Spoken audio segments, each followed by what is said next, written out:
Hey guys, just a reminder, this is not official medical advice or such. Please seek an appointment with a licensed medical provider.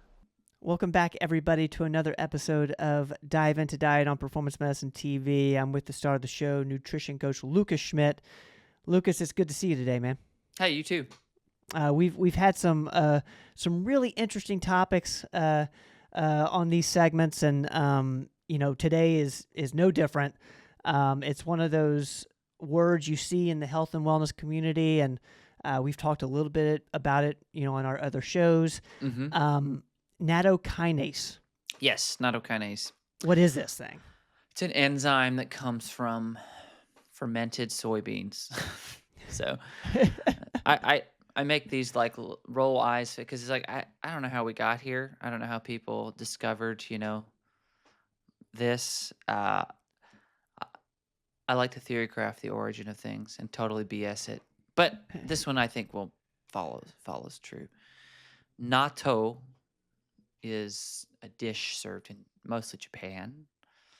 That's this country of origin, at least. It's fermented soybeans, and natto.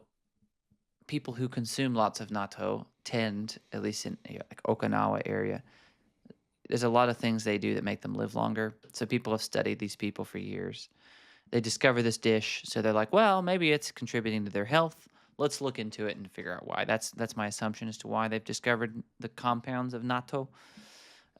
Fun fact about natto, that's also the most common source of vitamin K supplement form. MK7 is from natto. Okay. So you can get vitamin K naturally from meats, but vitamin K to MK7 is from natto. Typically, it's cheap to produce. So anyway, back to nattokinase. So I've got some notes here to keep me on track. But it's not technically, oddly enough, a kinase. A kinase is a category of enzyme.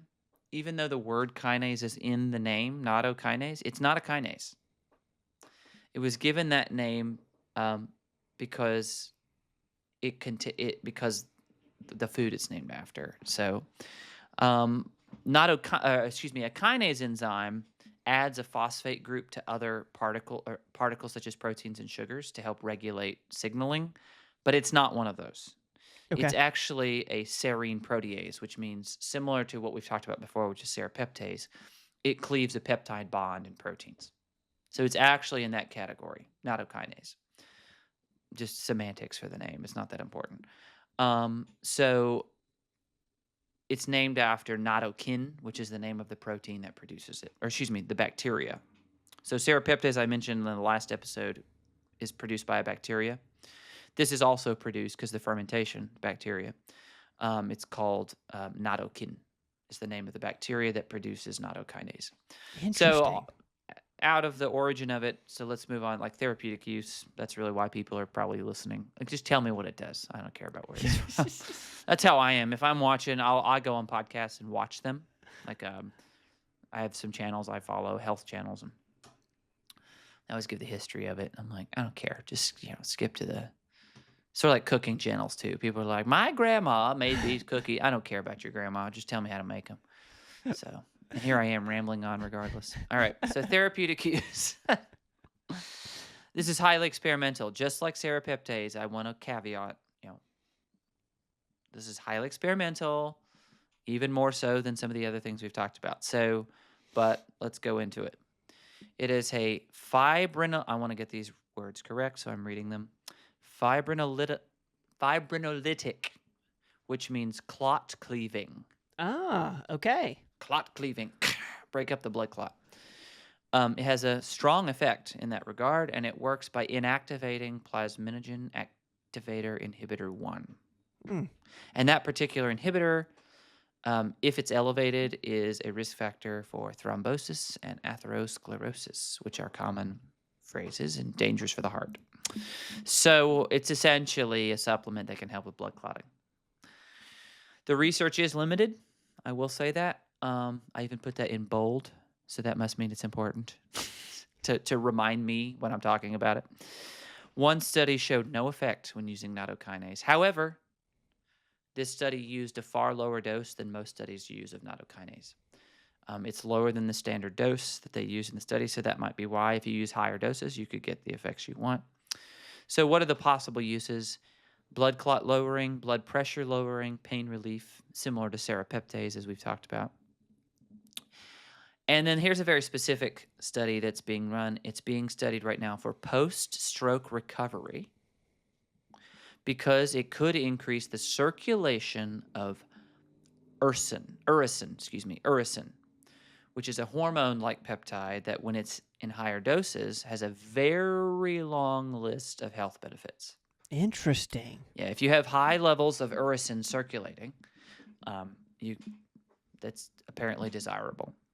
Now, I'm not a physician, so I can't speak much further than that on uracil. Maybe I'll look further into uracil on how to raise it through food and things like that if it's desirable. But that is something I stumbled on that I thought was awfully specific. Post-stroke recovery, because it can help increase uracil levels.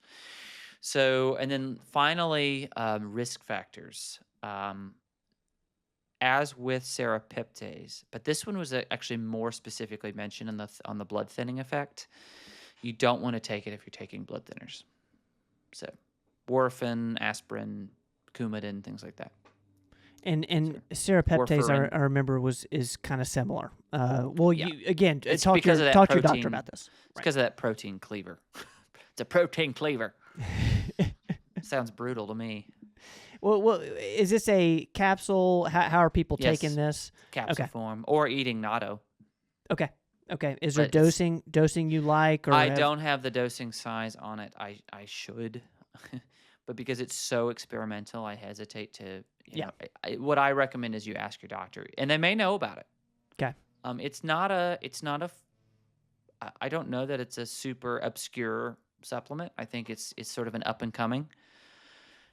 So you can ask your physician about it. That's super interesting, man. Well, thank you for diving in on nattokinase. I think before this episode, I really just knew how to pronounce it. Now I know a little bit more, man, and I really appreciate you cluing us in on some of the things that you're doing and happy to do it. And talking about nattokinase, man. Anything else you want to add before we call it a podcast? I think that wraps it up. Cool, man. I appreciate you. Thank you so much. Hey, thank you. Don't go away.